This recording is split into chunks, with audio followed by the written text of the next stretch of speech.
Back to the NBA in Game 3, an ugly incident in the crowd last night. Kyle Lowry flies into the stands in the fourth quarter, diving for a loose ball and lands right smack in the middle of a group of fans. One of those fans shoved Lowry in the shoulder.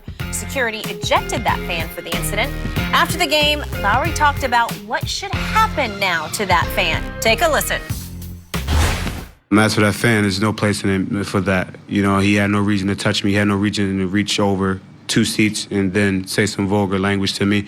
There's no place for people like that in our league. And, you know, hopefully he never comes back to an NBA game. Shannon, I'm sure you had your share of seeing fans mix it up when you played in the NFL. Should this fan now be banned from NBA games? I believe he should, Skip. Yeah, Skip, it's not asking too much for fans not to touch the players or to shove the players, because we asked the players to show great restraint. Imagine if Kyle Lowry had shoved the fan. What would have happened, Skip? Shoved him back or shoved him first? No, just shoved him first. Oh. Just shoved him for no reason. Oh. Exactly. Well, let's talk malice at the palace. We can't, I mean, at a normal job, I can't go into a fast food restaurant and shove the manager down. I mean, ask me to leave. Yeah. I'm going to leave one building and go to another, which is the police department. That's what's going to happen. Yep. And Skip, what you think that man paid for those seats? You sitting in those seats? That's not a $300 seat. That's a $30,000 seat that night. Yep. So he knows better. And for what reason, Skip? The lady in the yellow, she's the trooper, because Kyle Lowry with full steam hit her flush. She flies back. Good thing the chair behind her was empty. But the lady patted him on, it's okay, it's okay. And he reaches out and shoves him. For what? And you know what he probably said? Get the F out of here. You're not a warrior. Get out of here, Lowry. Come on, man. I'm glad Kyle Lowry showed great restraint. And he tried to get the official, and the official like, what he do? He's like, no, he shoved me. And he did. But we're wired differently, Skip. Because when I ran out on the opposing field, the opposing sideline, if somebody grabbed me, the first thing I did, get your hands off me. If you ran out where? If I ran out of bounds on the opposing team sideline, okay. Don't grab me. Okay, but you're talking about a player? Yeah, okay, a rival player. Right. Yeah, okay. So you could imagine. No, I got it. But the one difference in your game is they're not sitting courtside. Well, they're trying to find a way to get some extra money. Yeah. Well, you can play, Skip. You can stand on the sideline if the price is right. Yeah. But, Skip, this is unacceptable, Skip. Is it asking too much that you pay $30,000, $40,000 for that seat, that you not touch the players, that you not shove the players, that you not yell obscenity? Is that asking too much, Skip? Maybe it's asking too much. I don't know. Is that asking too much, Jen? I don't think so at all.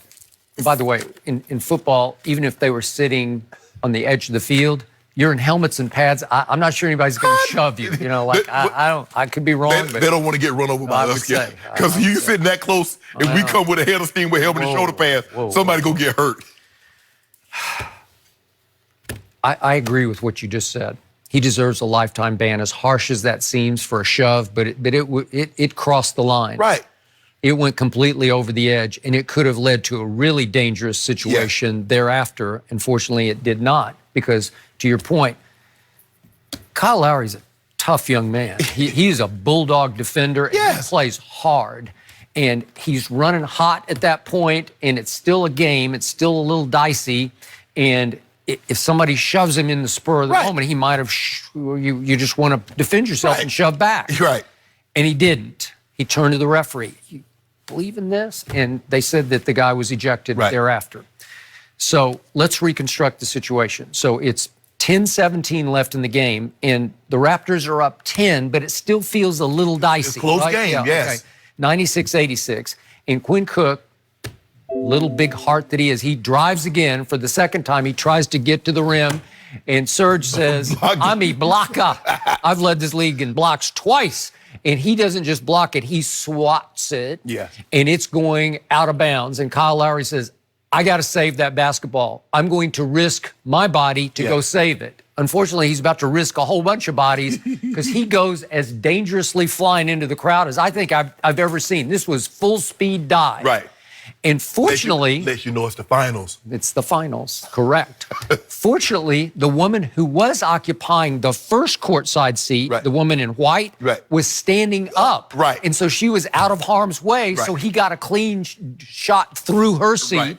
into the second row, which then pushes everybody into the third row, and they're getting whiplashed into the third row. Right. He was flying. It was a crash into people, and fortunately, I don't think anybody got hurt. Right. Maybe we don't know. Glad that wasn't Joel Embiid. Ooh, wow. Kyle Lowry weighs like $180. I know, but he is put together, man. He is stout. He's solid. Yep, he is very solid. So the point is that everybody tries to help him back up, and several women are like patting him like the it's lady okay. that was standing, It's okay. she's like, she's patting him right. like it's okay. They were actually trying to check his safety. Right. You know, how are you okay? Right.